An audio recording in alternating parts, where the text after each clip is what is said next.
ये पढ़ा लिखा आदमी है, बहुत ही मेहनत किया है।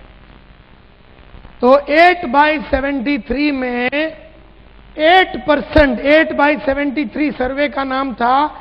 ये 8% वो आदमी है जिनको तुम झापड़ मार मार के थक जाओगे, लेकिन ये खा खा के नहीं थके। बहुत ही पावरफुल आदमी। क्या आप ये 8% में है? क्या वो 44% में है? क्या आप वो 22% में है? क्या आप वो 16% में है? क्या आप वो 10% में है? क्या आप ये 8% में है? मैं तो 8% वाला हूं।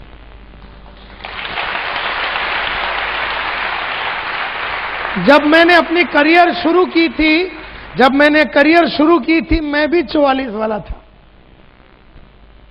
जब मैंने 1985 में यूरेका फोर्ब्स में जब करियर शुरू की थी, तब मैं भी जब किसी के घर पे दरवाजा, good evening sir, my name is Santosh Nair, वो अगर झापड़ मारता था तो मेरे पास जवाब ही नहीं होता था। कोई फोन पे आदमी को मैं बोलता था मैं आपसे मिलना चाहता हूं, उसने कहा कि मैं नहीं मिलना चाहता हूं, तो मैं आगे बात ही नहीं कर सकता था। लेकिन फिर मैंने फोन के ऊपर बहुत बुक्स पढ़ी, सेल्स के ऊपर मैंने बहुत बुक्स पढ़ी, मार्केटिंग के ऊपर बहुत बुक्स पढ़ी, ऑब्जेक्शन हैंडलिंग के ऊपर मैंने बहुत सारे बुक्स पढ़ी। इतना मैंने, मेरे घर में आओ 425 बुक्स है सेल्स के ऊपर, 425 सेल्स का ऊपर बुक है। मेरे घर में आओ 1290 वीडियो और ऑडियो कैसेट्स है मेरे घर में, बड़े बड़े गुरु लोग के जिन्होंने सेल्स में माहिरी हासिल की। मेरे घर में आइए और मेरे पास पूरा भंडार है सेल्स का। मैं ये हूं और यहां तक आया अपने ऊपर बहुत एफर्ट डाल के, अपने ऊपर बहुत खर्चा करके, अपना रेगुलर सर्विस करके। जैसे हम गाड़ी का सर्विस करते हैं ना, गाड़ी का सर्विस करते हैं, मोटरसाइकिल की सर्विस करते हैं, हर 2000 किलोमीटर में हम सर्विस करते हैं। कार का सर्विस करते हैं 5000 किलोमीटर में। क्यों सर्विस करते हैं? क्यों हम सर्विस करते हैं गाड़ी का? ताकि वो अच्छा चले, एन वक्त पे ब्रेक डाउन नहीं होवे, उसका प्रोडक्टिविटी या उसका एवरेज बढ़े। हम लोग जिस गाड़ी पे चढ़ के चलाते हैं हम उसका सर्विस करते हैं, लेकिन खुद का नहीं करते जो चढ़ के बैठा है। हम लोग किताबें पढ़ना यानी सर्विस करना, ऑडियो वीडियो सुनना यानी सर्विस करना, ट्रेनिंग प्रोग्राम अटेंड करना या सर्विस करना। अभी आपको कोई पेट्रोल पंप में बेच के खोल के सर्विस तो नहीं कर सकते ना, मतलब जिधर भी खड्डे हैं आपके उसमें ग्रीस वगैरह डाल के।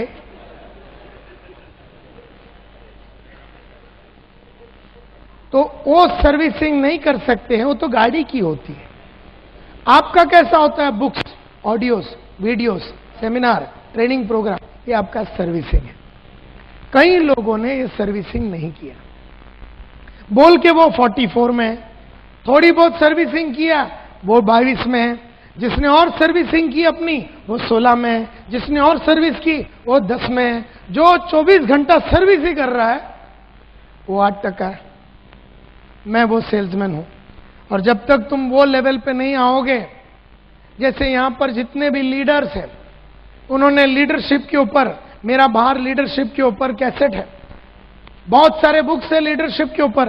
अगर आपने लीडरशिप के ऊपर बुक्स नहीं पढ़ा है, अगर आपने कम्युनिकेशन के ऊपर बुक नहीं पढ़ा है, अच्छी तरीके से अपने ख्याल को कैसे पेश करना है, अपने बदन को कब वापरना है, कहां पर आवाज को उठाना है, कहां गिराना है, कैसे आंखों में देखना है, कैसे लोगों से बात करना, इसके ऊपर अगर आपने पढ़ाई नहीं की, पब्लिक स्पीकिंग के ऊपर आपने पढ़ाई नहीं की, तो आप खाली चिल्लाते रहेंगे, चिल्लाते रहेंगे। और चिल्लाना मोटिवेशन नहीं होता, डेप्थ चाहिए, पढ़ाई किया हुआ आदमी चाहिए। और पढ़ाई किया हुआ आदमी ये है, इसने बहुत मेहनत की अपने ऊपर। मेरा रिक्वेस्ट आप लोगों से यही है कि अगर जीतना है तो ये कैटेगरी में आइए, ये कैटेगरी में।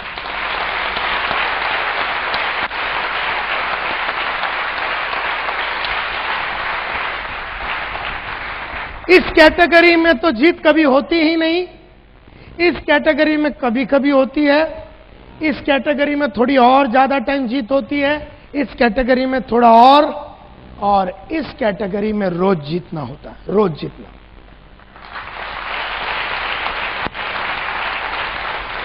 तो 8/73 का 8 तो आपको समझ में आ गया, तो 73 क्या है?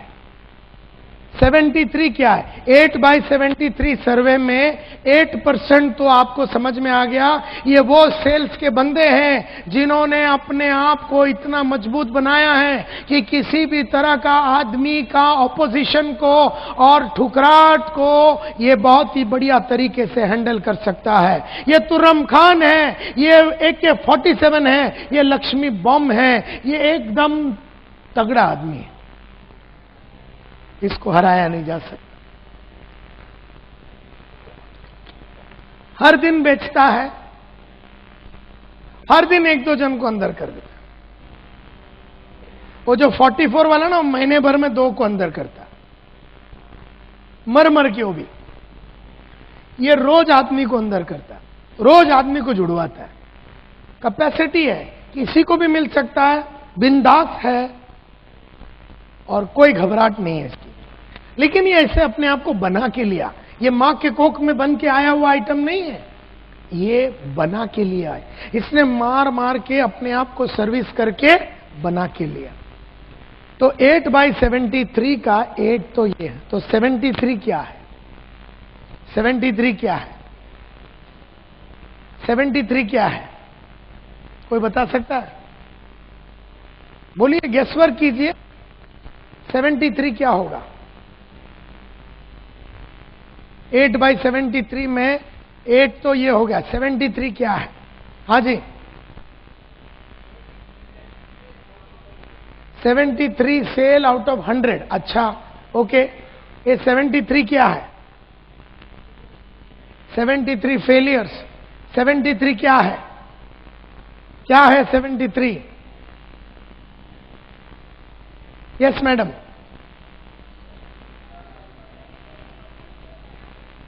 73%।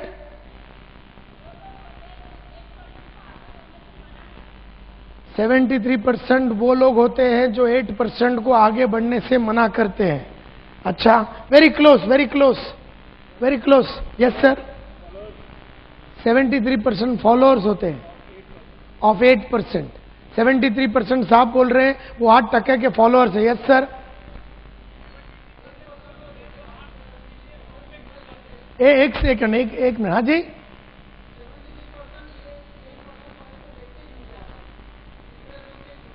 %73 वो लोग हैं जो ये 8% को देके इतने इंप्रेस हो जाते हैं कि वैसे ही जुड़ जाते हैं। अच्छा अच्छा, ओके। यहां पर किसी ने कुछ कहा? Yes sir.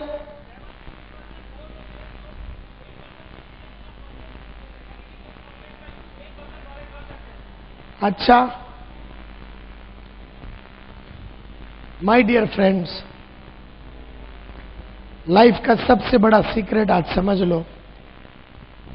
73% of all genuine customers only buy or allow you to see them after raising a minimum of 4 objections or rejection.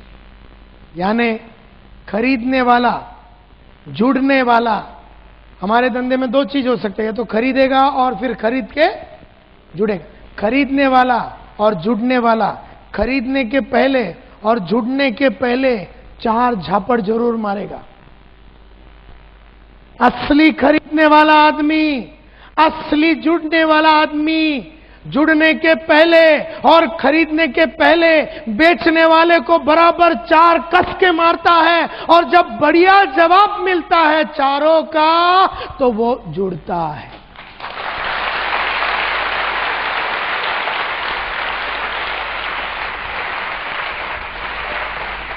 आपने भी अपने जीवन में कभी कोई एक भी वस्तु खरीदी नहीं बिना ऑब्जेक्शन के और बिना रिजेक्शन के। अरे मैडम, आपने कभी कोई एक सलवार कमीज अहमदाबाद के गलियों में बिना सेल्समैन को ऑब्जेक्शन या रिजेक्शन दिए बिना नहीं खरीदा। एक साड़ी नहीं खरीदा आपने 2000 रुपया का, क्या आप ऐसे गए दुकान के अंदर, बोले वो साड़ी निकालना पैक करो, किया आपने? मैं बताता हूं साड़ी आपने कैसा खरीदा। यहां बैठे हुए जितने लेडीज है, मेन है, आपको खाली एक एग्जांपल दे रहा हूं। आप गए पानेरी के अंदर, जो भी दुकान का नाम है, हाँ दिखाओ, ये दिखाओ, नहीं वो वाला, ये दिखाओ, ये देखो, पूरा शोकेस उतरवा दिया। नंबर 1। फिर नहीं ये बहुत पतला है, नहीं ये बहुत जाड़ा है, इसका तो रंग जाएगा, इसका तो भाव ज्यादा है, ऐसा वैसा।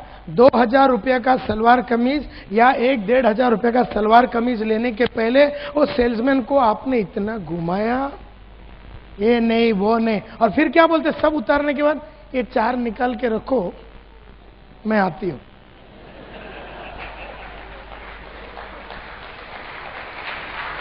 नंबर 1, अरे 2000 तो बहुत ज्यादा बोल दिया। 1 डजन केला खरीदने के पहले आपने वो पंडित तक को छोड़ा नहीं। मैं बताता हूं कितना रुपया है इसका, तो वो बोला 20 रुपया। 20 रुपया?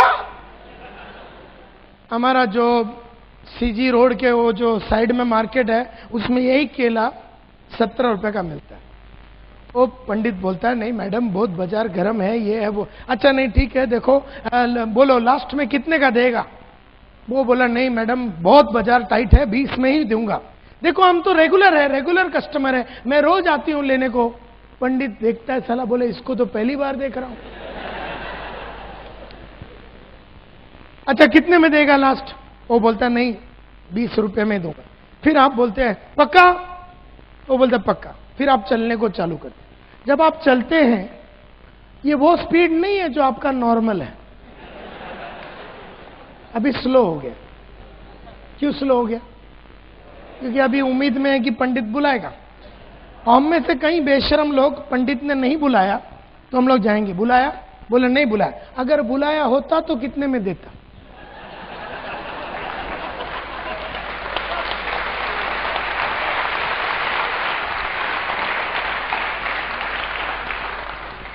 मतलब आपने बाइक लेने के पहले, कार लेने के पहले, फ्रिज लेने के पहले, कोई भी चीज लेने के पहले आपने उस सेल्समैन को मिनिमम 3-4 झापड़ जरूर मारा है।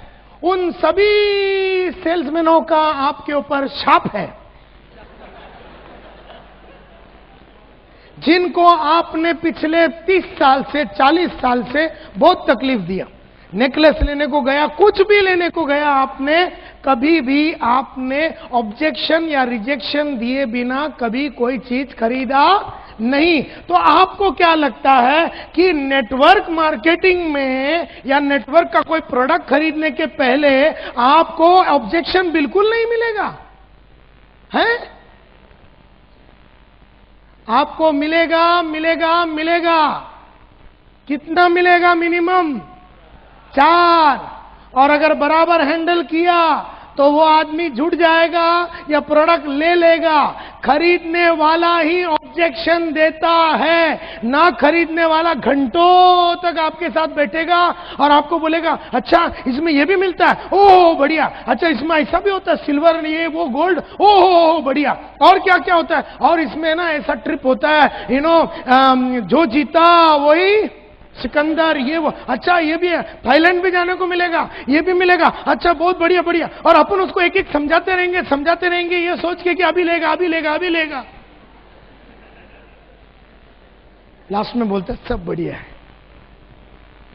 बढ़िया है, एकदम बढ़िया। तो मतलब जुड़ना ही पड़ेगा अपने को, तो 100%। तो कल परसों चेक मैं दे देता हूं। ऐसा आदमी तुमको उसके बाद उसकी लाश तक नहीं मिलेगी।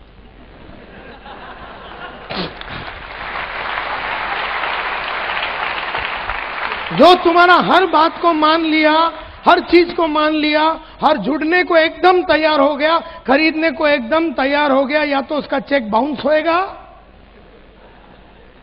अच्छा तुम तो डीडी लेते हो तो सवाल नहीं उठता, अगर चेक लेते हो तो उसका चेक बाउंस होएगा। जो आदमी एकदम फटाफट सब एग्री करता है वो प्रोस्पेक्ट नहीं है बॉस। जो तुम्हारे को तकलीफ देता है, 1 2 3 झापड़ मारता है, वो देख रहा है कि तुम कितने कमिटेड हो, जानकार हो, कितने गहरे हो। आप में से कोई भी इंसान ने कभी भी कोई चीज बिना रिजेक्शन या ऑब्जेक्शन का कभी खरीदा ही नहीं, कभी नहीं खरीदा। जैसे आपको समझो एक फ्रिज लेने का, सैमसंग का फ्रिज लेने का, 40 लीटर मतलब 440 लीटर का सैमसंग का रेफ्रिजरेटर अगर आपको लेना है, फ्रिज लेना है, तो मैं बताता हूं आप कैसे जाते हैं। पहले तो आप दुकान में जाते हैं, तो वहां पर वीडियोकॉन पड़ा हुआ है, बीपीएल है, एलजी है, और यहां पर आए तो सैमसंग का पूरा रेंज पड़ा हुआ है। आप आ गए वो सामने, तो सामने एक पीछे पीछे आपका एक आ गया वो सेल्समैन। अब वो सेल्समैन जो है 8% वाला है समझो, वो आ गया पीछे पीछे, बोले मैडम क्या चाहिए, सर क्या चाहिए आपको। आप बोलते मेरे को सैमसंग का 440 लीटर का मेरे को रेफ्रिजरेटर लेना है। तो बोलता बढ़िया, देखिए सामने जो है वो 440, हाँ ये 440 लीटर का। तो अभी आप अपना चालू करेंगे। कोटा कितना है आपका? कितना झापड़ का कोटा है? 4। अभी देखो आप डांस चालू करोगे। सुना है तुम्हारा जो सैमसंग है उसका सर्विस बहुत खराब है। तुम्हारा बाप ने भी कभी सुना नहीं, लेकिन तुमने छोड़ दिया। अभी प्रॉब्लम किसका है? सेल्समैन का। तुम्हारे को कुछ नहीं, तुमने एक सुरी छोड़ दिया और बोला हमने सुना है। तुमने कभी सुना ही नहीं, हमने सुना है तुम्हारा सर्विस बहुत खराब है। अब ये जो 8% वाला सेल्समैन है, ये बहुत ही तगड़ा सेल्समैन है, इसने तुम जैसे बहुतों को खेला है। बोलता है देखिए मैडम, आप यही चाहते हैं ना आपको कभी कोई तकलीफ नहीं हो आपके सर्विस में, तो मुझे खुशी है बताते पिछले 4 साल से सैमसंग को इंडिया का नंबर 1 कंज्यूमर सेटिस्फैक्शन में अवार्ड मिला है। अवार्ड मिला 4 साल से कि हम सबसे बढ़िया सर्विस देते हैं, और आपको बिल्कुल चिंता करने की जरूरत नहीं, क्योंकि अभी अहमदाबाद में हमने मोबाइल सर्विस उतार दिया, जिसका मतलब है कि मारुति वैन 4 घंटे के अंदर, आपने फोन किया तो 4 घंटे के अंदर हमने सर्विस नहीं दिया तो सर्विस फ्री। तो आप बोलते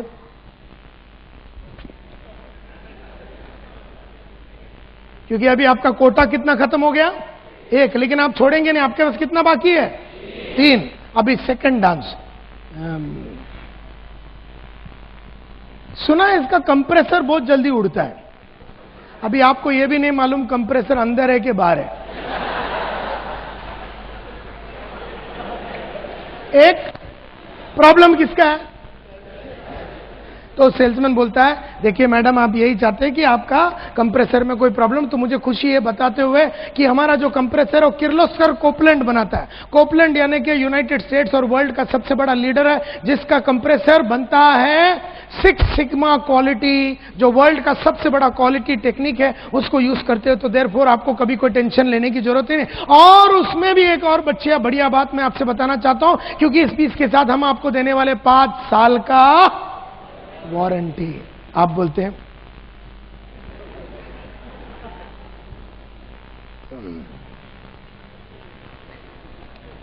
कितने का है?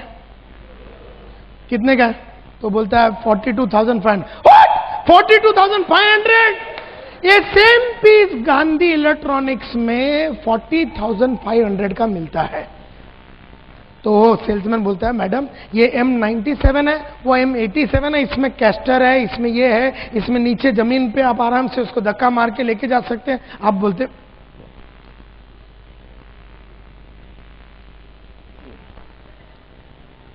अभी आपका कोटा एकदम खत्म सा हो गया, तो अभी क्या बोलने का? तो अभी आप क्या करेंगे? उधर एक व्हाइट कलर का फ्रिज पड़ा हुआ है, ब्लू कलर का है, रेड कलर का। आप बोलेंगे क्रीम नहीं, क्रीम क्रीम।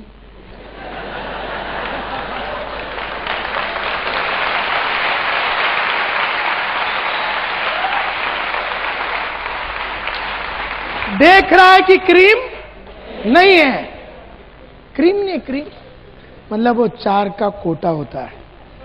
एंड देयरफॉर एक बात समझने की कोशिश करो, कोई भी आदमी लैपटॉप खरीदने के पहले, 10,000 का सूट लेने के पहले इंश्योरेंस लेने के पहले, केला लेने के पहले, नेकलेस लेने के पहले, गाड़ी लेने के पहले, घोड़ा लेने के पहले 4 झापड़ जरूर मारेगा। एंड देयरफॉर आज के बाद जैसे कोई आदमी झापड़ मारता है ना पहला वाला, एकदम एक्साइट हो जाने का।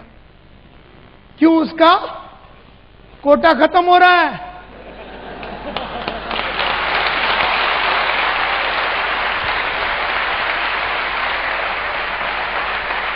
वो बोलता है मेरे को, बोलता है आपका प्रेजेंटेशन तो बहुत बढ़िया हुआ, टैगोर हॉल में आपका बढ़िया प्रेजेंटेशन हुआ, लेकिन आई एम नॉट इंटरेस्टेड। तो इसने कोटा का पहला वाला फेंका, एक्साइट हो जाओ, बढ़िया सा जवाब दो, और दूसरा वाला देगा और भी खुश हो जाओ। सेकंड दिया तो एकदम पागल हो जाने का, थर्ड दिया तो साले को लपक के चुम्मा लगा डालने का।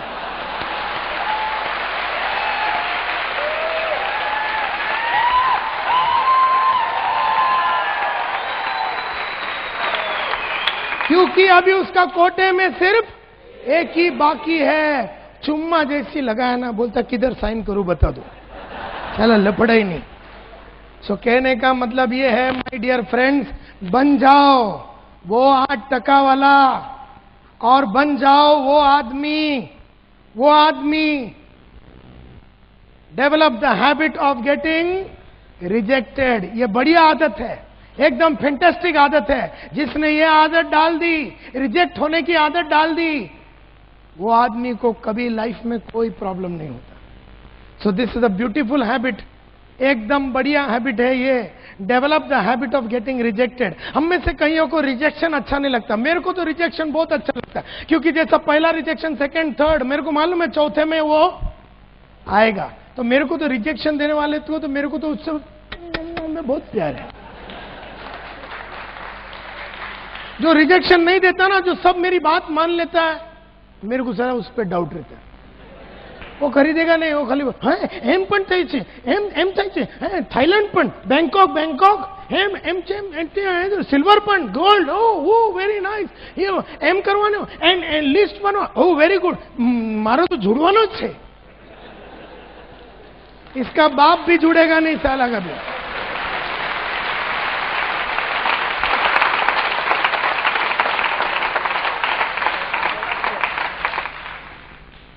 सो कितने आदत हो गए? 2। एक तो पहला प्रोस्पेक्टिंग हैबिट, दूसरा हैबिट था कॉलिंग या इनवाइटिंग हैबिट।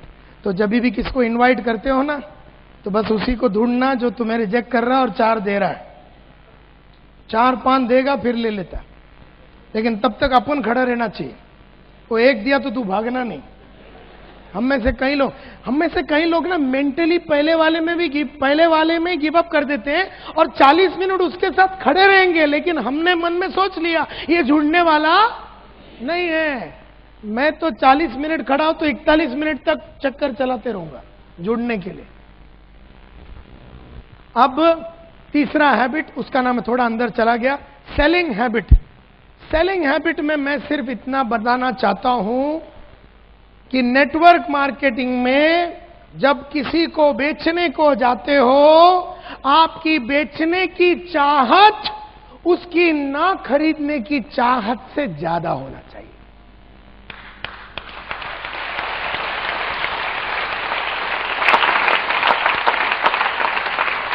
आपकी बेचने की चाहत उसकी ना खरीदने की चाहत से ज्यादा होना चाहिए। क्योंकि जब आप बेचने को जाओगे तो आपको वो बहुत सारे रीजन देगा कि अभी क्यों नहीं जुड़ेगा, अभी क्यों नहीं खरीदेगा। आप अगर वो 5 रीजन देता है तो आप उसको 6 रीजन दीजिए कि क्यों जुड़ना है और क्यों अभी खरीदना है। तो आपकी बेचने की चाहत उसकी ना खरीदने की चाहत से ज्यादा होना चाहिए। अगर आपने ये आदत नहीं डाली जानबूझ के, अगर ये आदत नहीं डाली, कौन सी आदत? आपकी बेचने की चाहत उसकी ना खरीदने की चाहत से ज्यादा वाली आदत अगर आपने जानबूझ के नहीं डाली, तो अनजाने में कौन सी आदत डाल दोगे? अनजाने में आपको उसकी ना खरीदने की चाहत आपकी बेचने की चाहत से कम हो जाएगी। ये अगर आप डाल दोगे तो प्रॉब्लम हो जाएगा। और जो जीता वही सिकंदर। आप बेचने को जाओगे, क्यों लेना चाहिए, तो वो भी तो बेच रहा है कि मैं क्यों नहीं लूंगा। जब मैं आपको बेचने को आ रहा हूं कोई चीज, तो मैं आपको बोल रहा हूं आप इसलिए खरीदो, आप मेरे को बोलेंगे मैं इसलिए खरीदूंगा नहीं, मैं बोलूंगा इसलिए खरीदो, आप बोलेगा इसलिए नहीं खरीदूंगी, मैं बोलता हूं इसके लिए खरीदो, आप बोलेंगे इसलिए नहीं खरीदेंगे, मैं बोलता हूं इसके लिए आप जुड़ो, आप बोलते मैं इसके लिए नहीं जुड़ूंगा। मतलब मेरा आपको समझाने का चाहत आपका ना समझने का चाहत से ज्यादा होना चाहिए। अगर ये आदत नहीं डालोगे, अनजाने में हम घर से ही तैयार होके जाएंगे, कुछ होने वाला तो नहीं है, फिर भी जाके देखते हैं, तो आप तो घर से ही हार के जा रहे हैं। आपको उस आदमी के घर तक जाने की जरूरत ही नहीं है, आप तो ऑलरेडी हार गए, और वो तुमको वहां पर 3-4 बातें बोल के और हरा देगा। एंड देयरफॉर सेलिंग हैबिट में हमेशा मैं ये बोलता हूं, unless you have deliberately form the habit of calling on prospect determined to make him, आप उसको समझाओ कि क्यों जुड़ना है, आप उसको बताओ क्या फायदा है, वो आपको बोलेगा फायदा नहीं है। आप उसको बताओ 10 बातें, वो आपको बताएगा 11 बातें, आप उसको बताओ 12वां बातें, वो आपको बताएगा 13वां बातें, आप उसको बताओ 14वां बातें। मतलब आपकी बेचने की चाहत उसकी ना खरीदने की चाहत से ज्यादा होना चाहिए। And that is a habit. अगर ये आदत, ये भी आदत है, ये सब आदत है, ये आदत नहीं डालोगे तो फंस जाओगे। नहीं तो वो आपको समझा देगा कि वो क्यों नहीं खरीदेगा, और आप समझ जाएंगे, और आप समझ गए कि क्यों वो नहीं लेना चाहता, तो कौन हारा, हम हारे। ये समझ लेना।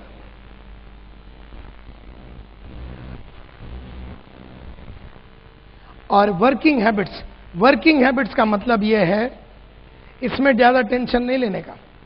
वर्किंग हैबिट का मतलब है, अगर पहली 3 हैबिट्स को अच्छी तरीके से पाल लोगे, अगर पहली 3 हैबिट्स को अच्छी तरीके से पाल लोगे, अगर पहली 3 हैबिट्स कौन से habit, prospecting habit, calling habit, selling habit, इसको बराबर पाल लोगे ना, तो ये चौथे वाले का टेंशन लेने का जरूरत ही नहीं है। क्योंकि ये क्या है, ये वाला, ये बस this is nothing but study, preparation, planning. जो आदमी का पहला वाला 3 आदत अच्छा है ना, वो बहुत बढ़िया स्टडी करेगा, बढ़िया प्लानिंग करेगा। जो पहली 3 आदत में अच्छा नहीं है ना, वो ना प्लानिंग करेगा, ना लिस्ट बनाएगा, ना अपना टाइम को ऑर्गेनाइज करेगा, ना अपने एफर्ट को ऑर्गेनाइज करेगा, ना अपना रिकॉर्ड को ऑर्गेनाइज करेगा, ना अपना खुद का एनालिसिस करेगा। ये जो चौथा हैबिट है ना, ये आपको टेंशन लेने की जरूरत ही नहीं। पहला 3 हैबिट आ गया ना, ये ऑटोमेटिक जुड़ जाता है आपके साथ। जब आपका प्रोस्पेक्टिंग हैबिट्स एकदम मजबूत है, जब आपका कॉलिंग हैबिट्स एकदम मजबूत है, प्रोस्पेक्टिंग की वजह से आपका लिस्ट बढ़िया है, कॉलिंग की वजह से रोज आप आदमी को लेके आ रहे हैं, सेलिंग की वजह से रोज आप आदमी को जुड़ा रहे हैं, और रोज जुड़ा रहे हैं, रोज बेच रहे, मस्ती में धंधा हो रहा है, तो क्या आप प्लानिंग करोगे या नहीं? क्या आप अपना टाइम को बराबर वापरोगे कि नहीं? क्या आप पढ़ाई लिखाई करोगे कि नहीं? ये वो चौथा आदत है। तो जिसका पहला 3 आदत अच्छा है ना, वो ये चौथा हैबिट जो ऑटोमेटिकली जुड़ जाता है उसके साथ। तो इसका चिंता नहीं करो। तुम ध्यान लगाओ पहला 3 हैबिट को डेवलप करने का। तुम ध्यान लगाओ पहला 3 हैबिट को डेवलप करने का, और वो पहला 3 हैबिट अगर तुमने डेवलप कर लिया तो तुमको कोई टेंशन की जरूरत ही नहीं है। अब मैं कुछ सब हैबिट्स की बात करता हूं। जैसे वन ऑफ द रीजंस जो सक्सेसफुल लोग जो सक्सेसफुल होते हैं, वो इसलिए होते हैं कि वो लोग बहुत जल्दी उठते हैं। अभी यह दिख नहीं रहा आपको, getting up at early in the morning. मैं रोज 5:30 बजे उठता हूं। पिछले 24 साल से मैं रोज 5:30 बजे उठता हूं। तो आप नौकरी भी करते हैं तो भी टेंशन नहीं, सुबह जल्दी से उठने की आदत डालो। दूसरा, मैं रोज जॉगिंग और वॉकिंग करता हूं। क्यों? क्योंकि एनर्जी का गेम है, ये एनर्जी का गेम है। बहुत सारे लोग 10 मिनट बात करते तो थक जाते हैं, कई लोग 12 बजे के पहले दिन में थक जाते हैं, शाम तक उनका चलता ही नहीं है। तो फिजिकली एक सेल्स का बंदा है तो फिजिकली आपको बहुत ही एनर्जेटिक रहना पड़ेगा। अगर आप फिजिकली एनर्जेटिक नहीं है, और वो आती है जॉगिंग से, वॉकिंग से, हेल्थ के ऊपर ध्यान लगाने से, ये सब हैबिट्स है। ये अच्छी आदत डालो, अच्छी चीजें खाने पीने की अच्छी चीजें डालो, वजन कम रखो, भागदौड़ करने की आपकी क्षमता बनी रहती है। दूसरा, रोज टेलीफोन करो लोगों को और कॉल करो, रोज टेलीफोन करो और कॉल करो, ये एक आदत है। ये अगर आदत डाल देंगे, 4 जन को तो मिनिमम मिलना चाहिए। अगर आप फुल टाइमर है तो मिनिमम 4 आदमी को मिलना चाहिए, और अगर आप पार्ट टाइमर है तो 1 to 1 कम से कम 2 आदमी को। बाकी ग्रुप में, सेमिनार में तो आपका संडे जो भी चलता है वो तो चलता ही रहना चाहिए, लेकिन रोज मिलने की, किसी न किसी को मिलने की एक धार बना रहता है। दूसरा, जितना हो सके एक टेरिटरी में काम करो, एक ही एरिया में काम करने का चक्कर चलाओ। मतलब जितने भी आपके बिल्डिंग में आपने किसी को जुड़ाया तो नेबर के पास जाइए, नेक्स्ट वाले के पास जाइए, नेक्स्ट वाले के पास जाइए, एक ही एरिया में ज्यादा से ज्यादा आदमी को जुड़ने का चक्कर चलाया जा सकता है। तीसरा, एक कॉन्सेप्ट है जिसका नाम है 3 डोर्स। एक सेल्स के बंदे के लाइफ में 3 दरवाजे होते हैं। मेरे बॉस अनिल कुमार गुप्ता बोलते हैं कि कोई भी सेल्स के आदमी के पास 3 दरवाजे होते हैं। हम लोग सब सेल्स के बंदे हैं, हम लोग नेटवर्क मार्केटिंग के बंदे हैं, यानी कि हम लोग बेचने के बिजनेस में हैं। तो हमारे लाइफ में 3 दरवाजे होते हैं। सबसे पहला दरवाजा आपका घर का दरवाजा, जितना जल्दी हो सके निकल जाओ। सेकंड दरवाजा आपका ऑफिस, या बोलते हैं ना ऑफिस हुआ, या फिर अपलाइन के साथ ज्यादा टाइम बैठने का नहीं, टाइम वेस्ट नहीं करने का। ऑफिस को जितना हो सके अवॉइड करो। तीसरा दरवाजा आपका कस्टमर का दरवाजा, उधर टेंट लगा के सो जाओ, उधर टेंट लगा के सो जाओ। 3 दरवाजे हैं और मैंने ये तीनों दरवाजे पे जिंदगी बनाया है। सबसे पहला दरवाजा आपका घर का दरवाजा, जितना जल्दी हो सके निकल जाओ। क्यों? सब खर्चे वाले आइटम है उधर। वो बीवी बोलती है मेरे को ये लेके दे, बच्चा बोलते है ले, सब खर्चे वाले आइटम है और वहां पैसा नहीं है। Second, the door of your office. जितना हो सके, मैं ऑफिस में नहीं जाता था क्योंकि वहां पर ज्यादातर ये जो ज्यादा ऑफिस में बैठ के टाइम वेस्ट करते सब दुखी लोग रहते। और तीसरा दरवाजा कस्टमर का दरवाजा, वहां पर आपको बिजनेस मिलेगा। जिधर कस्टमर है उधर सेल्समैन होना चाहिए। ये आपकी एक आदत होनी चाहिए और ये बहुत ही इंपॉर्टेंट आदत है। एक आदमी को तो मिनिमम अंदर करने का चक्कर चलाना चाहिए। 1% एटलीस्ट को क्लोज करना चाहिए, क्योंकि आपके सेमिनार तो रेगुलरली होते हैं। हर दिन एक आदमी को अंदर करने का चक्कर चलाना चाहिए। और दुनिया में एक चीज याद रखना, रोज एकदम बढ़िया कपड़ा पहनने का। लेडीज ऐसा ड्रेसअप करने का जैसे कि तुम्हारा शादी है, आदमी लोग ऐसा ड्रेसअप करने का आज जैसा तुम्हारा शादी है। शादी में जाते टाइम एकदम फटा पुराना पहन के जाने का। जब आप शादी में जाएंगे ना, एकदम सिंपल पहन के जाने का, सब तुमको ही देखेंगे। नहीं तो क्या है, तुमने भी नेकलेस पहना है, 1000 लेडी है तो हजारों ने नेकलेस पहना, कोई देखता ही नहीं किसी को। क्या है कि शादी में एकदम फटा पुराना डाल के जाने का, और जो नॉर्मल डे है ना, एकदम सच जट के जाने का, सब देखते हैं।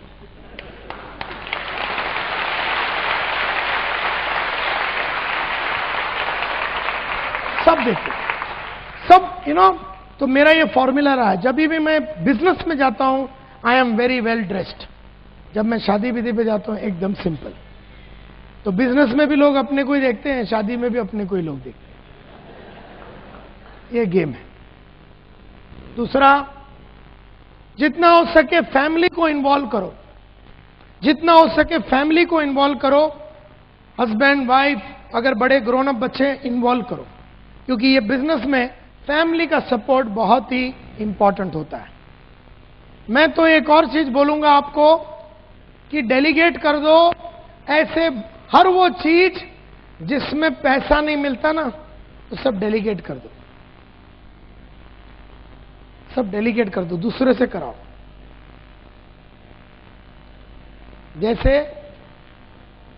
मैं ना अपना गाड़ी चलाता हूं,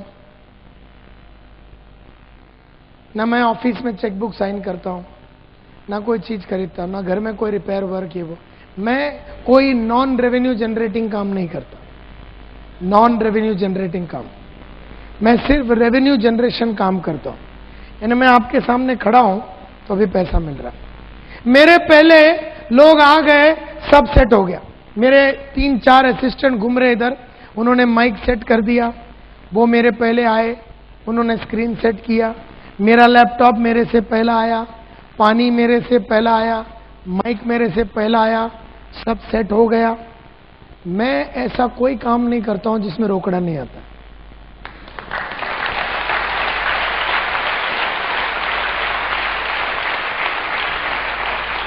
नहीं तो नायर साहब पहले आ रहे हैं।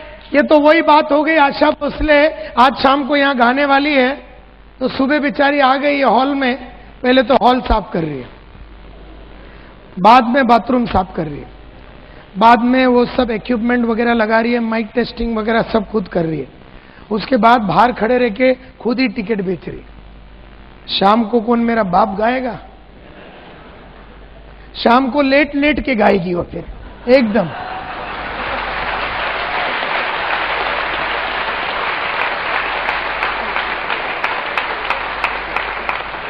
आशा भोसले को पैसा मिलता है गाना गाने के लिए, नायर साहब को पैसा मिलता है गाना गाने के लिए, तुमको पैसा मिलता है गाना गाने के लिए। गाना अच्छा गाओ, दुनिया भर का फालतू चीजें करके थक न जाओ।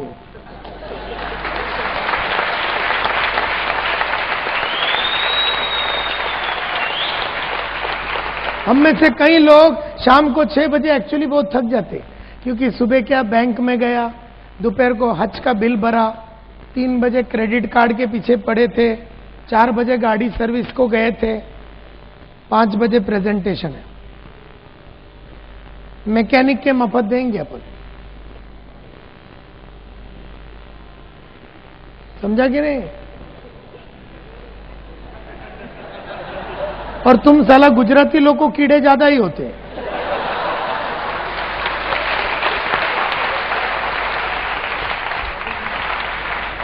मैं ऐसा कोई काम नहीं करता हूं जिसमें रोकड़ा नहीं आता। अब ये वीडियो वाले हैं, ये जो वीडियो वाले हैं हमारा, आपने मेरे से कभी बात किया ये वीडियो शूटिंग करने का? मैं तो आपका नाम तक नहीं जानता हूं। किसने मेरे कंपनी से बात किया आपसे? मैं नहीं जानता हूं। मेरा टिकट किसने बुक किया? आनंद ठाकर। क्या मेरा इधर आने का पूरा सिलसिले में मैंने कभी तुम्हारे से बात किया कि मैं कौन से फ्लाइट में आऊंगा, कौन से फ्लाइट में जाऊंगा, कौन से होटल में रहूंगा, मेरे को कौन उठाने को आएगा, कौन मेरे को सुलाने को आएगा? मैंने कभी बात किया तुमसे? मेरे को तो तुमने डायरेक्ट इधर ही देखा कि नहीं?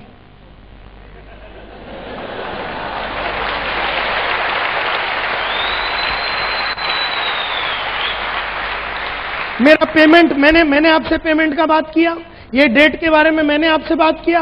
मैं तो खाली रोकड़ा।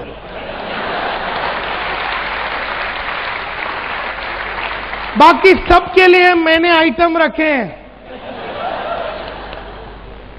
सबके लिए। अरे यहां तक के अभी आपने अगर मेरे को विजिटिंग कार्ड दिया, जैसा अभी आपने मेरे को यहां पर विजिटिंग कार्ड दिया, नीरव भाई ने मेरे को विजिटिंग कार्ड दिया, समझो, तो मैंने ये विजिटिंग कार्ड जो है ना, ये मोबाइल में मैं एंट्री नहीं मारता, मैं खाली विजिटिंग कार्ड। प्रवीण, मालूम है तेरे को ये टेक्निक?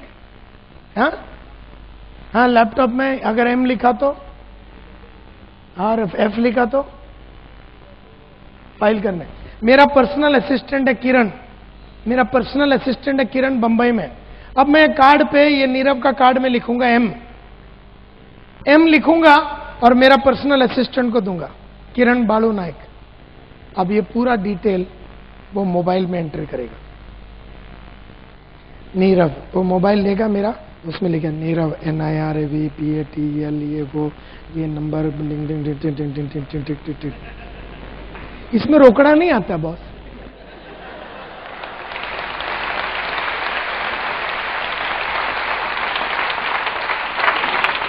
ना मैं डिजिटल में एंट्री मारता हूं, ना मोबाइल में एंट्री मारता हूं, ना गाड़ी सर्विस को लेके जाता हूं, ना घर का पेंटिंग, ना ऑफिस का पेंटिंग, ना कुछ भी नहीं करता मैं। मेरा बस चले तो मैं नंगा होके खड़ा हो जाऊं, कोई मेरे को नहला के देवे तो 2000 उसको भी दूं।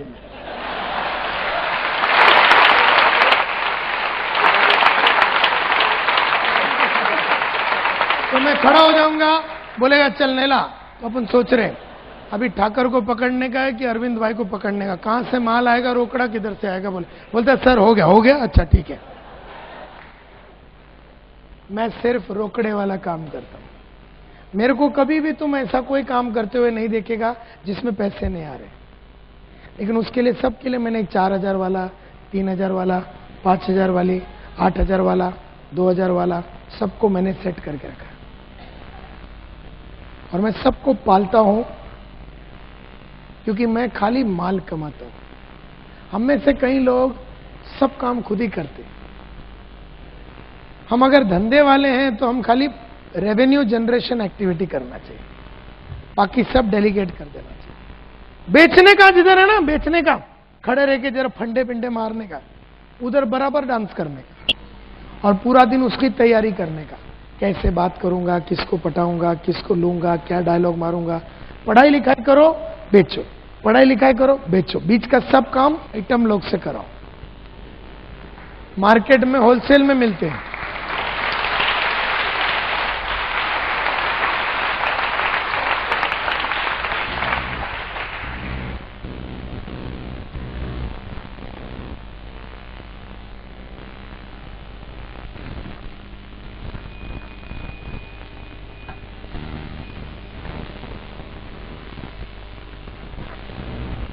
So many ट्रेनिंग प्रोग्राम्स हुए हैं आपके लाइफ में, बहुत सारे ट्रेनिंग प्रोग्राम हुए, so many ट्रेनिंग प्रोग्राम्स, बहुत सारे सेमिनार्स हुए, बहुत सारे मोटिवेशनल पेप टॉक हुए।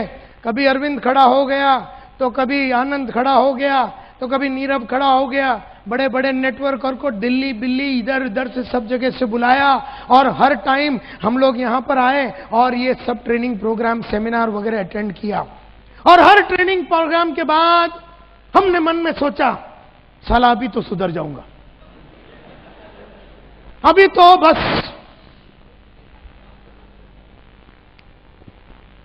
बस सर आनंद साहब लिख लो।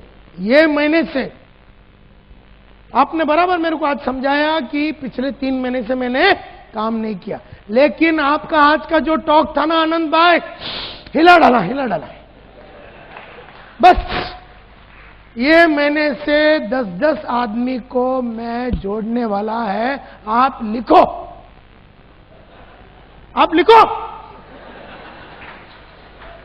अभी मेरे को आज समझ में आ गया, अभी मैं जिंदगी में पीछे हटने वाला नहीं। 24 घंटे के बाद उसका लास्ट तक अपने को जरना। हर ट्रेनिंग प्रोग्राम में हर आदमी बोलता है कि मैं कुछ करूंगा, मैं कुछ ये करूंगा, मैं ऐसा कर दूंगा, एंड मैं जला दूंगा, हिला दूंगा, ये कर दूंगा, वो कर दूंगा। हर ट्रेनिंग प्रोग्राम के बाद लोग वादे करते हैं। हर प्रोग्राम के बाद अच्छा वादे करते हैं और उनके मन में चाहत भी है इंप्रूव होने का। हर आदमी को चाहत भी है इंप्रूव होने का और वादे भी करते हैं, एंड बहुत सारे रेजोल्यूशंस भी लेते हैं। बस कल से मैं रेगुलरली काम करूंगा। अभी तो आपने मेरे को समझाया ना, तो मैं अभी 6 बजे मैं वो अकाउंटेंट का काम करता हूं, वहां से मैं रोज 9 बजे तक 3 घंटा मैं रोज शाम को काम करूंगा। और बहुत रेजोल्यूशन, बहुत हम प्रण भी लेते हैं कि ये करूंगा, वो करूंगा, लेकिन सो लिटिल अचीवमेंट। वादे करने के बावजूद भी अपने अचीवमेंट्स बहुत कम है। वो क्यों?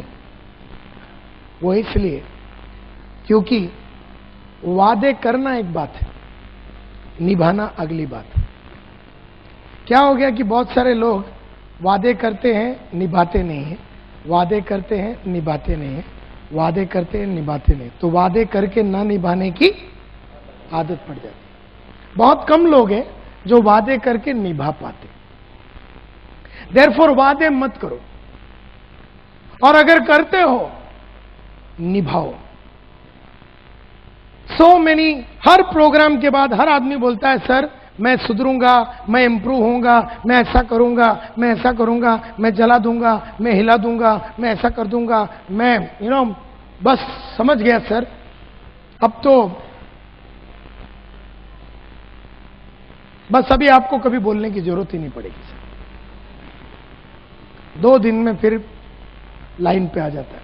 क्योंकि क्या है, अगर आपने आज वादा किया ना कि मैं फील्ड पे जाऊंगा, तो आज सुबह या आज शाम को आपको जाना है, फिर कल सुबह उठ के फिर वादा आने का, और कल फिर जाना है, और परसों फिर उठना है और वादा करना है और फिर जाना है, और तरसों फिर उठना है और वादा करना है और फिर जाना है, और उसका अगला दिन फिर वादा करना है और फिर एक्चुअली जाना है।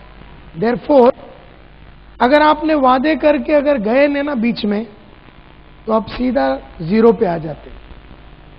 And therefore it is said कि बिकॉज एनी रेजोल्यूशन और डिसीजन यू मेक टुडे, आज कोई भी रेजोल्यूशन लोगे, कोई भी डिसीजन लोगे टुडे, कल यही रेजोल्यूशन कि मैं बुक पढ़ूंगा। बुक पढ़ना सिर्फ आज के लिए नहीं है, बुक पढ़ना यानी कि जिंदगी भर पढ़ने की बात करो। मेहनत करूंगा तो खाली आज के लिए नहीं, जिंदगी भर का वादा करना है।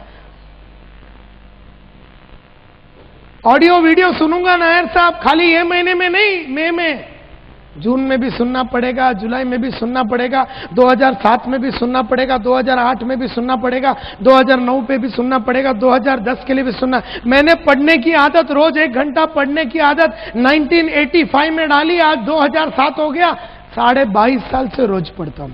तो खाली वादे 85 में किया था पढ़ने का और 86 में तोड़ दिया, ऐसा नहीं होता। कोई भी चीज अगर आपको करना है तो जीवन भर करना है।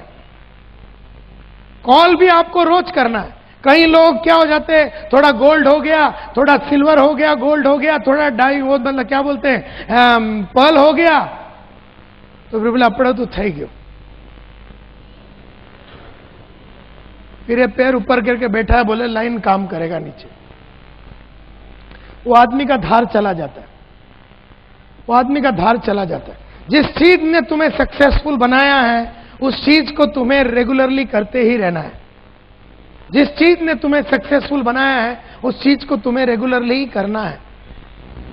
तो ये कहा जाता है कि resolution can only be made and kept in the first place if you link it to your purpose. वही आदमी वादे करके निभा सकता है जिसका पर्पस क्लियर है। वादे करके ना निभाने वाले का पर्पस देखो, है ही नहीं।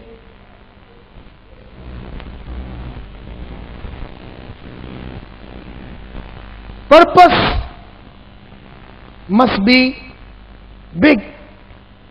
पर्पस बड़ा होना चाहिए, पर्पस छोटा नहीं होना चाहिए।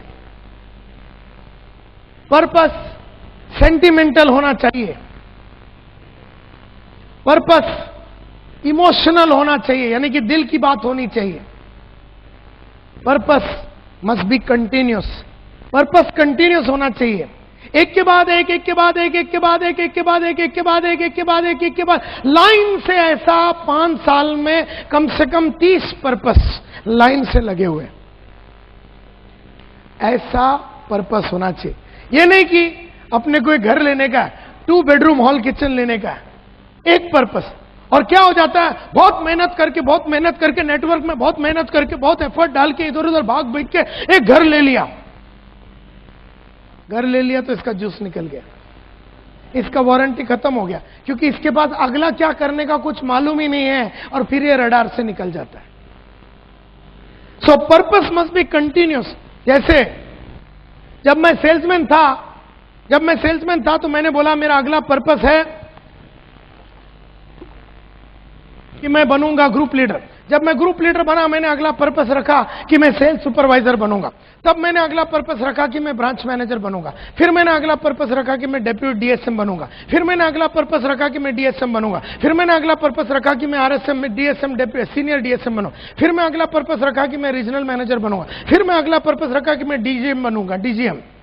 फिर मैंने अगला पर्पस रखा कि मैं जीएम बनूंगा, फिर अगला पर्पस था मेरा वाइस प्रेसिडेंट बनने का, फिर अगला पर्पस था मेरा डायरेक्टर बनने का, और फिर मैंने बोला कि एक बार 1988-89 की बात है, तब मैंने पर्पस रखा कि मैं मेरी बड़ी बहन का शादी कराऊंगा और इसके लिए मेरे को इतना लाख रुपए का जरूरत है। भागा भागा भागा, बहुत सारे एफर्ट डाला और बड़ी बहन का शादी करा। उसके साथ साथ मैंने लाइन से पर्पस लिख के रखा था कि अब मेरे को छोटी बहन का शादी करा, छोटी बहन के लिए इतना पैसा लगेगा, उसके लिए भागा भागा भागा, बहुत सारे फायर एक्सटिंग्विशर और बहुत सारे वैक्यूम क्लीनर बेचे और उसका शादी करा। फिर एक पर्पस रखा कि मैं एक ट्रेनिंग कंपनी चालू करूंगा और ये तारीख को चालू कर, फिर उसको मैंने चालू किया। फिर मैंने बोला कि 1992 में मैं कार लूंगा, फिएट गाड़ी, तो वो पर्पस रखा। बराबर वो पर्पस रखने के बाद मैं उसके पीछे भागा। अगला पर्पस रखा मैंने मारुति 800, 1996 में अगला पर्पस रखा कि मैं मारुति एस्टीम लूंगा 14 सितंबर को।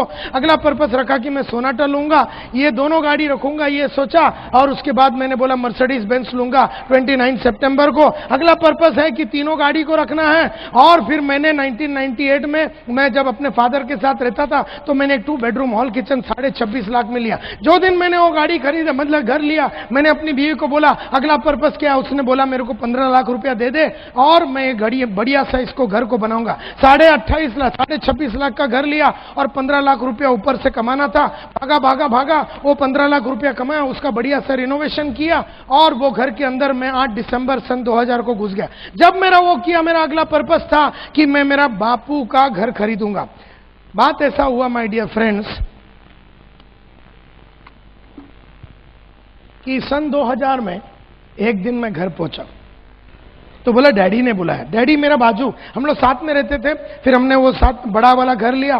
तो डैडी बोला मैं यही बिल्डिंग में रहता हूं। मैं बोला ठीक है कोई बात नहीं, उधर से भी आ सकते हैं, इधर से भी आ सकते हैं, दिल करता था इधर रहते थे उधर रहते। मैं बोला कोई प्रॉब्लम। एक दिन मैं घर गया डैडी को मिलने को, बड़ा मूड उनका बड़ा डाउन था। मैं बोला क्या बात है? बोला नहीं कुछ नहीं। मैंने बोलो, बोलते यार घर बेचने का ही है। मैंने ये घर जिसमें फादर 40 साल से रह रहे थे और दिल का टुकड़ा था, बढ़िया सा गार्डन था। मैं बोला ये घर क्यों बेचना आपको? बोलता है मैंने लाइफ में कभी ये दोनों बेटियों के लिए कुछ नहीं किया, तेरे लिए तो मैंने कुछ भी नहीं किया, बेटियों के लिए भी कुछ नहीं किया, बड़ी वाली और छोटी वाली।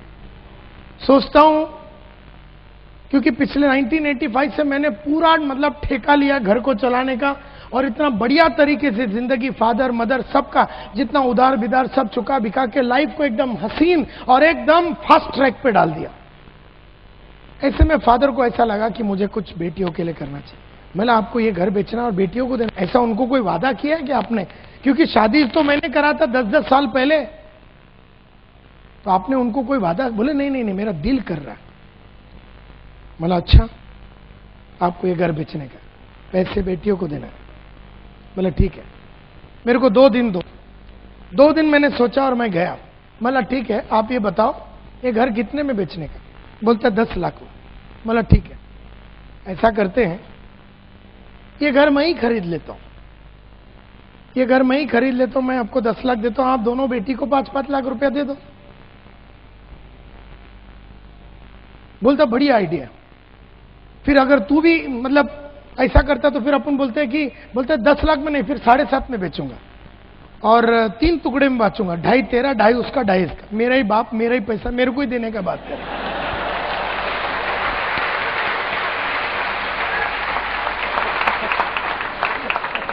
मैं बोला ठीक है तो 7.5 में आप मेरे को बेचो, तो यानी कि 2.5 लाख मेरे को बड़ी और छोटी को देना है, बराबर? बोले ठीक। और मैंने थोड़े दिन में काम करके पैसे कमा के 10-15 दिन में मैंने पैसे कमाए और फादर को जाके मैंने 5 लाख दिया, जो उन्होंने बड़ी बहन को दे दिया और छोटी बहन को दे दिया। घर अभी भी उनके नाम पे है। अगर कल मेरा बापू बोलता है ना मेरे को ये घर बेचने का, मैं फिर खरीदेगा और फिर उनके नाम पे रखेगा। और परसों अगर उसको वापिस बेचने का, मैं फिर अपने बाप के लिए इतना नहीं किया तो साला अपन लोग घूम के क्या फायदा?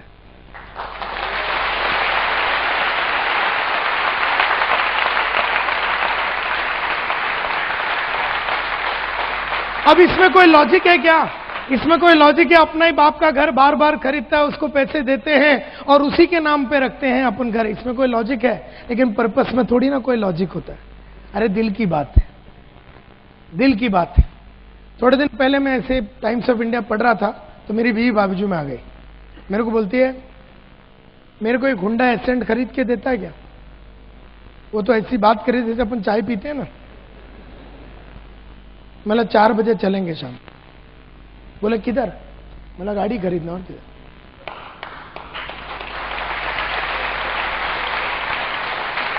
अरे अगर उसको दिल किया 10 बजे तो शाम को 4 बजे डिलीवरी होना चाहिए, नहीं तो अपन साला मर्द बन के काय को घूम रहा है। यानी अपने बीवी और बच्चों का सपनों को पूरा करने का ताकत रखना चाहिए। फिर मैंने बोला अभी मैं एक ऑफिस खरीदूंगा। ताबड़तोड़ मैंने एक ऑफिस खरीदा, 26.5 लाख रुपए का। फिर मैंने बोला इसके ऊपर मैं 10 लाख रुपया खर्चा करूंगा और ये तारीख को मैं इनॉग्रेट करूंगा। फिर मैंने मैंने एक ऑफिस का, मैंने बहुत टाइम पहले सोचा था कि ये तारीख को 30 मई के पहले, मैं 30 मई को मैं अपना एक नया ऑफिस खरीदूंगा। काफी दिन पहले ही मैंने वो ऑफिस 60 लाख रुपए में खरीद लिया, अभी रिनोवेशन चालू है। फिर मैंने बोला कि मैं खुद तो वर्ल्ड में पूरा ट्रैवल किया है, लेकिन अभी वर्ल्ड में सबको लेके घूमने, वो सब तारीख तय हो गया है। और उसके बाद मैं जब एक जमाने में मेरा इंश्योरेंस सिर्फ 25,000 रुपये का था, 1997 में मैंने पर्पस रखा कि 4 करोड़ रुपए के लिए मैं अपने आप को इंश्योर करूंगा। तो आने वाला 4 साल में भागा और वो अभी मेरा 4 करोड़ रुपए का इंश्योरेंस है। फिर मैंने बोला 5 लाख रुपए मुझे दिन में कमाना है एक दिन। फिर मैं भागा, वो पर्पस पूरा किया। फिर मेरे को रिटायरमेंट के दिन 5 करोड़ रुपया कैश में चाहिए, और वो कैश का बंदोबस्त करने के लिए मैं हर महीना 1 लाख रुपया सिस्टमैटिक इन्वेस्टमेंट प्लान में डालता हूं। अगले साल से 2 लाख रुपया डालूंगा, उसके अगले साल से हर महीना 3 लाख, उसके अगले साल से 4 लाख, उसके अगले साल से हर महीने में 5 लाख रुपया मैं डालूंगा। इस तरह से 1.8 करोड़ पूरा कैलकुलेशन किया हुआ है। फिर मैंने रहेजा क्लासिक क्लब में 3 लाख रुपया देके मेंबरशिप लिया, ये मेरा अगला पर्पस था। उसके बाद अभी मेरे को ये नेशनल कंपनी बनाना है, अपनी कंपनी को पूरी इंडिया में सब जगह पे फैलाना है, और फिर उसके बाद इसको इंटरनेशनल कंपनी करना है, ये अगला पर्पस है। उसके बाद मुझे एक फार्म हाउस लेना है। उसके बाद मेरे को स्मार्ट सेल्समैन क्लब बोल के एक सेल्समैन लोग के लिए क्लब चालू करना है। उसके बाद अभी मैंने एक 4 बेडरूम हॉल किचन खरीदा, ये मैंने बाद में लिखा। और उसके बाद इस तरह से पर्पस एक के बाद एक के बाद एक के बाद एक के बाद एक के बाद एक के बाद ऐसा लाइन से। और अगर आप देखेंगे 97 में बहुत कुछ हुआ, 98 में बहुत कुछ हुआ, 99 में बहुत कुछ किया, 2000 में बहुत कुछ, 2001 2003, हर साल में कुछ ना कुछ बड़ा हो रहा है। एक ऑफिस आ रहा है, घर आ रहा है, कार आ रहा है, ये आ रहा है, वो आ रहा है। रुका नहीं, थका नहीं, ठहरा नहीं, बिल्कुल बैठा ही नहीं। You see my dear friend, the things I give to my father, my mother, जो चीजें मैं अपने माँ बाप को देता, मेरे फादर ने मन में सोचा मैं विदिन 1 आवर डिलीवरी कर देता हूं। 1 आवर। बोले यार मेरे को ये चाहिए।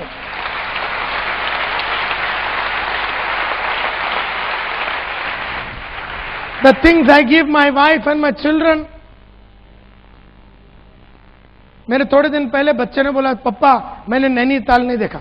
मैंने अगला फोन उठाया, मैंने कृष्णा एडवेंचर्स, प्रयाग जोशी बोल के जो ट्रैवल एजेंट है, मतलब प्रयाग, और मैंने कैलेंडर निकाला कब मेरे पास 10 दिन है। मैंने बोला ये 10 दिन चलेंगे? बोले हाँ चलो नैनीताल। बुकिंग हो गया, एयरलाइन बिरलाइन होटल बिटल सब सेट कर दिया। The things that I do to my wife, my children, the things I give my sisters, friends, colleagues. Purpose must be smart and not visionary. Purpose smart होना चाहिए, SMART, S specific, M measurable, A attainable, R realistic, T time bound। इन्हें मेरे को घर लेना है, 1400 square feet का घर लेना है, CG रोड में लेना है, 14 जनवरी 2008 3 बजे दोपहर को लेना है। क्या ये स्पेसिफिक है? यस और नो? क्या इसको मेजर किया जा सकता है? क्या ये टाइम बाउंड है? हाँ, तो पर्पस वैसा होना चाहिए। पर्पस विजनरी नहीं होना चाहिए। जैसे सर घर लेना है, कब लेगा तू घर? कब लेना है सर? कब लेते हैं सर? जरा सेट हो जावे ना, लेते। कब? 2-3 साल में लेते। 2 या 3 साल सर, 3 साल में कभी लेंगे? हम लेते हैं सर 2009 में ले लेंगे घर। 2009 में कब? दिसंबर, क्योंकि उसके आगे कोई महीना ही नहीं है। दिसंबर में लेंगे। तारीख 31, क्योंकि 41 तो है नहीं तो साला 41 तू पकड़, 41 पकड़ लेता है, क्योंकि 31 है तो बोल के उसको पकड़ा। तो अभी लिख दे, अभी लिख कैसे देंगे सर? सो बहुत जन का ना जो पर्पस है वो खाली विजन में होता है, ख्यालों में होता है, मन में होता है, लिखा हुआ कुछ भी नहीं। लॉजिकली देखा जाएगा तो जैसी जिंदगी चल रही है वैसे जिंदगी को चलाया देना जाना चाहिए। लॉजिकली देखा जाएगा तो पैसे कमाने की जरूरत नहीं है। लॉजिकली देखा जाएगा तो कुछ बड़ा बनने की भी जरूरत नहीं है। लॉजिकली देखा जाए तो सिल्वर भी रह जावे 50 साल तो कोई फर्क नहीं पड़ने वाला। लॉजिकली देखा जाएगा तो डायमंड बनने की जरूरत ही नहीं है। लॉजिक में कोई मस्ती नहीं है बॉस। लॉजिकली देखा जाएगा तो मैं आज भी एक न्यूज़पेपर वेंडर रह सकता था। Purpose must not be logical. Purpose logical नहीं होना चाहिए, क्योंकि there is no inspiration in logic. Logic में कोई इंस्पिरेशन नहीं है, because there is no courage in logic. Logic में कोई करेज नहीं, अपने काबिलियत का एक्सप्लॉइटेशन नहीं होता। लॉजिक में देर इज नो हैप्पीनेस। क्या लॉजिक है अपने बाप को घर को बार बार खरीदने? क्या लॉजिक है अपनी बीवी ने 10 बजे बोला तो 4 बजे डिलीवर? क्या लॉजिक है अपने बच्चे ने बोला नैनीताल जाना तो ठग करके अपने? लॉजिकली देखा जाएगा तो ये सब पॉसिबल भी नहीं है, ये सब करने की जरूरत नहीं। लॉजिकली देखा जाए तो हीरो होंडा में तुम्हारा अंतिम संस्कार हो सकता है। लॉजिकली देखा जाएगा तो अगला गाड़ी लेने की कोई जरूरत नहीं। लेकिन फिर लॉजिक में अपने ताकत का इस्तेमाल भी तो नहीं होता है, अपने में कैपेसिटी है इसका मालूमात भी तो नहीं होता। सिर्फ लॉजिक में सेटिस्फैक्शन होता है। There is only satisfaction in logic. मेरे को एक ही लॉजिक समझ में आया है लाइफ में। मैं लास्ट में इतना ही बोल के कंक्लूड करना चाहता हूं कि मेरे को एक ही लॉजिक समझ में आया। The only logic that I have understood is that the more I do for my wife, the more I do for my sister, the more I do for my father, the more I do for my mother, the more I do for my staff, the more I do for my business partner, the more I do for my upline, the more I do for all of them, the more I do for myself. जितना मैं औरों के लिए करता हूं उसमें तो अपना हो ही जाता है।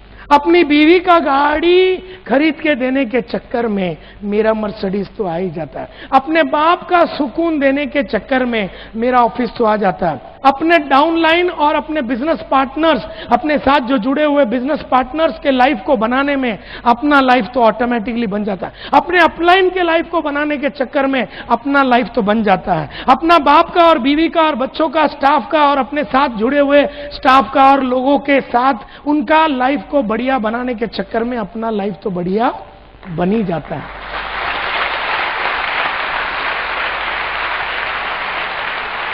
मेरे को यही लॉजिक समझ में आया है। The more I do for my upline, जितना मैं अपना अपलाइन के लिए करूंगा, जितना मैं अपना बिजनेस पार्टनर्स के लिए करूंगा, उतना मैं अपने लिए कर रहा हूं। देयरफॉर मैं कभी घबराता नहीं हूं ज्यादा काम करके ऊपर वाले को माला माल बनाने के, क्योंकि ऊपर को माला माल बनाने के चक्कर में मैं ऑटोमेटिकली माला माल बन ही जाऊंगा। तो ये जो मेरा विश्वास है कि मैं जितना दूसरों के लिए करूंगा उतना मैं अपने लिए ही कर रहा हूं। जितना अपना माँ बाप के लिए करूंगा उतना मैं अपने लिए ही कर रहा हूं। ऑटोमेटिकली देखा जाएगा तो मेरी जिंदगी बनता ही जाएगा। एंड देयरफॉर एक ही चीज मैं बोलना चाहता हूं अंत में, unconditionally surrender yourself to your purpose. अपना पर्पस में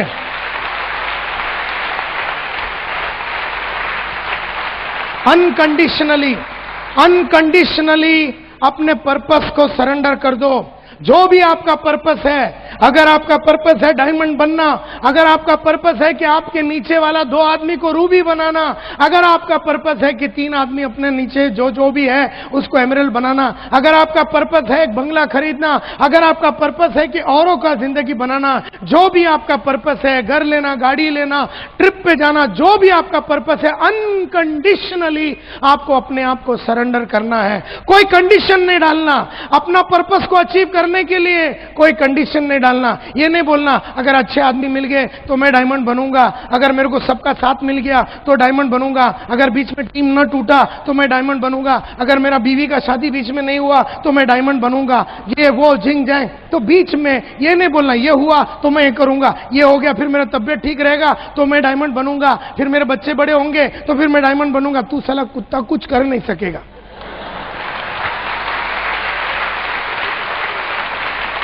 क्योंकि करने के पहले ही तूने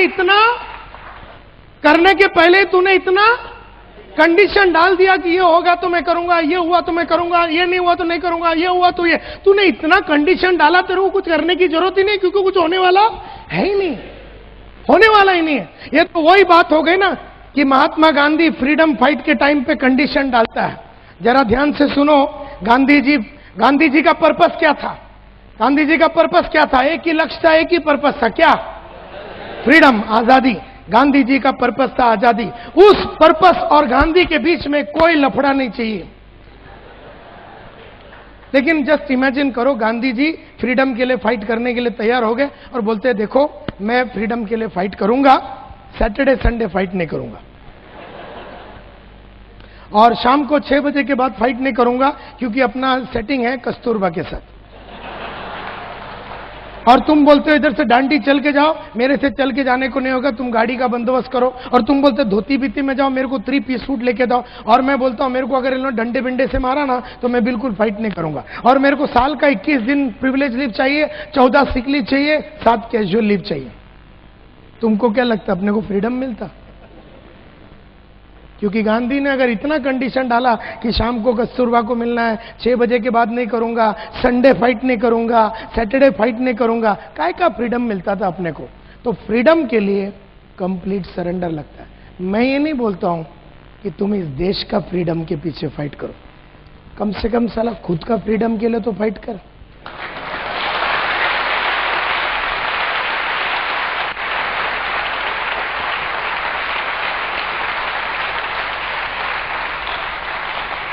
गांधी गधा आदमी था, उसने दूसरे का फाइट किया। मैं बोलता तू तो अक्ल वाला है ना, तू देश के लिए लड़ मत, तू देश का फ्रीडम के लिए, तू अपना फाइनेंशियल फ्रीडम के लिए तो लड़, तू अपना फ्यूचर फ्रीडम के लिए तो लड़, तू अपना बिजनेस फ्रीडम के लिए तो लड़, तेरे बच्चे अच्छे जगह पे जाके पढ़ाई करे वो फ्रीडम के लिए तो लड़, तेरी बीवी को सबसे बढ़िया चीजें लेके दे सके, तुम्हारी हस्बैंड को तुम बढ़िया चीजें ले, वो फ्रीडम। कम से कम साली एक बीवी को तो पाल बराबर।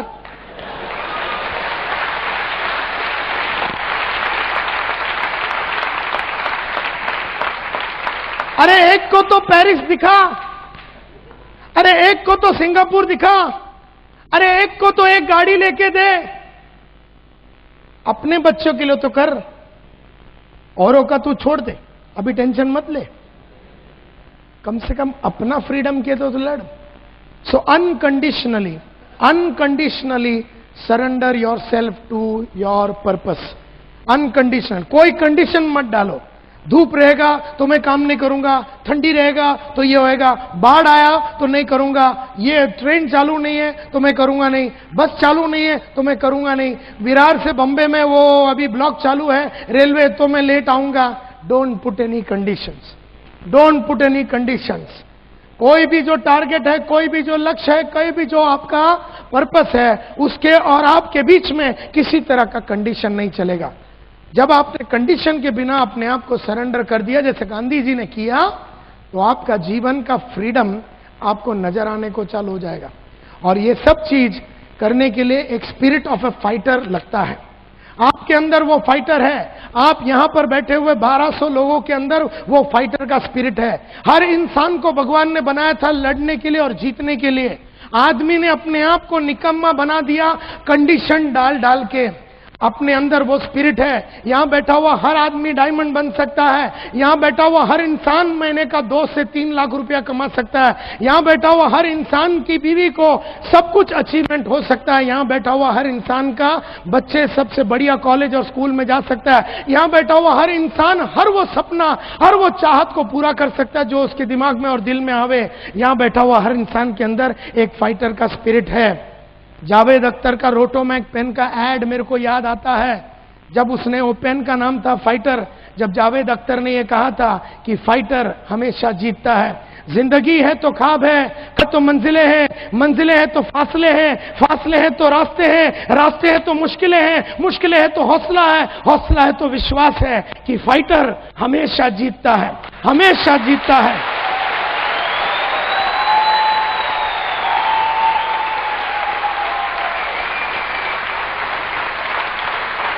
न कभी थकना तुम, न कभी थकना तुम, न कभी रुकना तुम, न कभी ठहरना तुम। कभी नहीं थकना, कभी नहीं रुकना, ना फिजिकली, ना इमोशनली, ना साइकोलॉजिकली, ना स्पिरिचुअली, ना इमोशनली, कभी थकना नहीं। अपने आप के अंदर इस तरह का जुनून और आग भरो, क्योंकि आग कभी ऊपर के तरफ ही जलती है। कभी आग को देखा है नीचे की तरफ जलते हुए?